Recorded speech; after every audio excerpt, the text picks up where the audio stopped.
saat kamu datang dari keluarga yang miskin, boro-boro pendidikan makan aja untung gitu loh.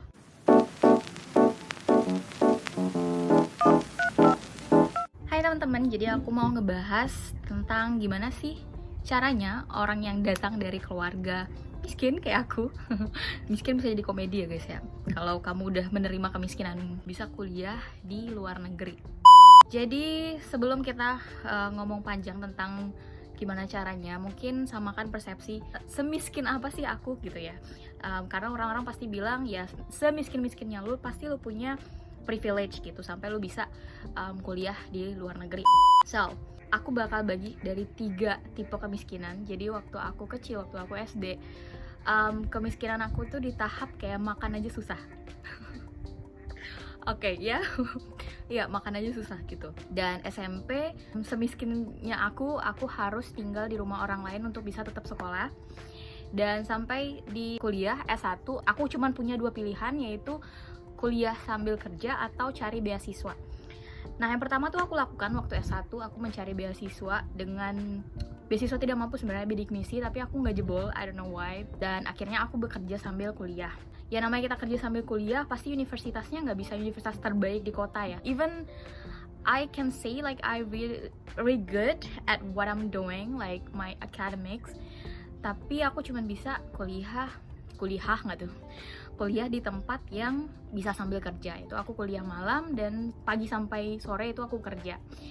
It was hard actually, semuanya berat banget. Aku harus melakukan 2 hal sekaligus di satu waktu. Dan aku sempet kayak ngerasa kenapa ya aku nggak dapetin sesuatu yang harusnya aku dapetin, yaitu beasiswa. Aku lumayan berprestasi sebenarnya waktu SMK, but it turns out guys, waktu zaman Presiden Jokowi ya, aku dapet kartu Indonesia Pintar.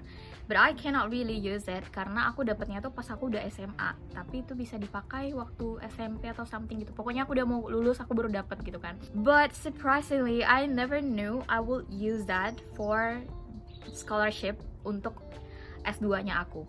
Jadi aku menggunakan jalur afirmasi di beasiswa LPDP, yang mana aku menggunakan kartu Indonesia Pintar yang gak pernah aku pakai sebelumnya selama aku hidup. And when I was in my 23 years old, I used that card. It actually worked. I got a scholarship. Satu hal yang menurut aku concern juga, kita sebagai orang yang tidak mampu biasanya memang gak punya privilege dan lebih sulit itu mendapatkan informasi. Itu yang aku rasakan. Aku sendiri ngerasa mungkin ini jalan Allah gitu loh untuk akhirnya ngebuat aku bisa kuliah S2. Jadi waktu itu pas aku S1 kita kan punya TOEFL gitu kan supaya bisa lulus, dan akhirnya ada di suatu universitas di kotaku, diajakin teman-teman, ini ada prediction testnya, tapi kita harus ngikutin seminar dulu. You know, my focus is not in the seminar, it's more likely the prediction test. But it turns out the seminar it's about studying abroad. Dan ini yang juga menurut aku quite interesting is that kita yang terlahir di keluarga miskin itu tidak mempunyai figur yang untuk dicontoh gitu loh. Kayak figur yang melanjutkan pendidikan sampai ke jenjang yang lebih tinggi banget, sampai dengan desakan dari keluarga mungkin untuk melanjutkan pendidikan itu juga nggak ada. Jadi no pressure, no role model, something like that. Dan even kamu punya impian itu, tapi karena nggak adanya figur, itu ngebuat kamu, I think it's impossible. That's why I want to share about it. I want you guys that have the same dream as me to have like the figure that you can. I want to be like her. Like I have this kind of passion about learning and I want to explore myself more. Ya, singkat cerita pokoknya aku menghadiri seminar itu, dan salah satu speakernya itu kuliah S2 dengan beasiswa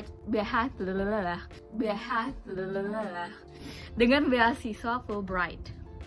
And he said to us like dia datang dari keluarga menengah ke bawah. So he was really struggle to get the scholarship, like to save money untuk kayak tes TOEFL, tes IELTS segala macam. Dia literally nabung untuk bisa beli itu semua. Dan akhirnya aku dapat role model itu, aku dapat informasi tentang ternyata orang yang datang dari menengah ke bawah kayak aku juga itu bisa kuliah di luar negeri, dan itu semua dibiayai, itu semua gratis. How good it is. Dan mulai dari year ketiga kalau nggak salah itu aku di tempat kuliah, udah mau lulus, aku punya mimpi, aku pengen lanjut, aku pengen cari beasiswa kayak abang ini gitu kan, aku pikir. Sampai akhirnya aku lulus dan aku nyari beasiswa itu. Aku mulai persiapan itu 1 tahun, aku gagal beasiswa, tapi aku terus coba.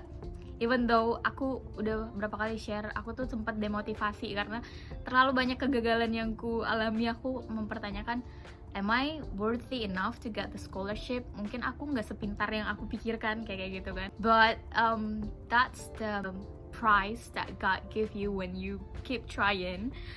That's what I really believe about it. Akhirnya aku dapet di tahun yang sama aku nyoba. Jadi perjalanan beasiswa aku tuh 1 tahun full dan mempersiapkannya sembari bekerja itu 1 tahun. Jadi poin yang menurut aku sangat miss adalah aku kan tinggalnya di Pulau Sumatera ya, tidak di Pulau Jawa gitu. Jadi informasi tentang beasiswa, informasi tentang pendidikan itu lebih sedikit daripada exposure orang yang tinggal di Pulau Jawa. Kenapa aku bilang gitu? Aku realize di saat aku tinggal di Jogja, di saat aku pengayaan bahasa, aku ketemu teman-temanku yang notabene-nya juga datang dari Jawa. Jadi presentasinya aja nih yang mendapatkan beasiswa yang aku satu kelas sama aku tuh yang datang dari daerah luar Jawa itu cuman 3 orang, sementara 10 diantaranya yang lainnya, kami 13 gitu ya, itu datang dari Jawa. Nah itu di situ udah kelihatan ya gapnya gitu. Dan aku juga ngerasa teman-teman aku yang di sana kan dari cerita-cerita, ada mereka yang dapat informasi tentang beasiswa segala macam itu dari temennya. Aku cuma mempertanyakan apakah semudah itu ya gitu ya. Sementara aku dapat satu informasi tentang seminar itu aja kayak secara kebetulan gitu, dan aku nggak punya role model itu, aku nggak punya seseorang untuk ditanyakan tentang ini gimana sih, kamu gimana sih, pengalamannya nggak ada gitu loh. Jadi itu yang paling sulit, terutama apalagi kalau kamu berangkat dari keluarga yang miskin. Karena aku ada menemukan orang kenapa dia pursue S2 ataupun S3 karena keluarganya keluarga berpendidikan, misalnya ayahnya dosen atau ya memang ya dari keluarga begitu guys. Ya di saat kamu datang dari keluarga yang miskin, boro-boro pendidikan makan aja untung gitu loh. Nah jadi itu tuh kesulitan yang di face gitu. Even kamu tinggal mungkin di Sumatera, tapi kalau kamu datang dari keluarga kaya, you know every information way more easily gitu loh. Informasi yang pertama menurut aku kesulitannya untuk kita orang-orang miskin gini ya. Dan yang kedua adalah mungkin connection. Ya itu link kedua sih, kamu bisa jadi nggak dapat informasi karena connection kamu nggak ada ke orang-orang yang punya informasi gitu. Yang ketiga itu adalah keuangan menurutku. Kamu memang benar-benar harus prepare uang kalau kamu mau kuliah di sini. Even aku dapat beasiswa, aku harus pakai duitku dulu, nanti di reimburse segala macam. Jadi kalau kamu punya impian itu, kamu juga harus nabung guys. Jadi memang layernya tuh agak sulit ya untuk kita yang datang dari keluarga miskin untuk bisa survive, untuk bisa benar-benar achieve this dream gitu loh. Kamu benar-benar harus merangkak gitu. Dan to be honest, aku sebenarnya awalnya kayak ngerasa malu untuk ngasih tahu kalau aku tuh datang dari keluarga miskin, karena aku punya tendensi, menurutku dari kecil aku nggak mau nunjukin kalau aku nggak mampu. I always dress well, I always need people will not know that I come from a poor family. But the reason kenapa aku post ini karena di saat aku udah so what kalau aku miskin terus aku di sini, harusnya tuh aku sangat amat bersyukur, harusnya aku tuh sangat amat bangga pada diriku. Karena di saat orang lain yang mungkin gak miskin start di sini, mereka sampai di sini, aku start di sini dan aku sampai di sini gitu loh. Jadi how enormous the development of me gitu loh. Dulu aku nggak mau bahas-bahas tentang aku yang ikut pengayaan bahasa, karena pengayaan bahasa itu hanya diberikan untuk beasiswa afirmasi kan. Aku nggak mau aja orang mention itu pas sampai di sini. Sampai akhirnya ketakutan itu aku face gitu loh. Aku bilang aja, oh kok ikut pengayaan bahasa, orang tanyakan, iya aku kan masuk afirmasi itu apa? Iya aku ngambil jalur keluarga prasejahtera, aku pakai kartu Indonesia Pintar, aku bilang gitu. Apaan tuh? Ya untuk keluarga miskin, aku bilang gitu. And they laugh, and I mean like I laugh as well. Sometimes when we call someone as miskin, and when I claim myself as miskin, mungkin orang bakal ketawa, tapi memang kemiskinan itu jokesnya ya sedap itu sih. Ternyata pas aku ngobrol tentang itu it's not that bad as I think. Harusnya aku bangga, bukannya merasa terkecilkan karena aku datang dari keluarga yang tidak mampu. Itu sih. Jadi teman-teman yang punya mimpi kayak aku juga, kita bisa kok. Tapi memang mungkin lebih sulit gitu loh. Dan aku nge-share seperti ini, mungkin teman-teman yang ceritanya sama kayak aku, you can approach me, you can ask everything to me. Karena menurut aku figur itu sepenting itu. Dan aku berpikir ya, gimana bersyukurnya aku kalau aku ketemu seseorang seperti diriku di saat aku nggak tahu apa-apa. Nah, jadi kan kamu udah tahu nih orang yang mungkin bisa kamu tanyain, orang yang mungkin ceritanya kurang lebih sama kayak kamu.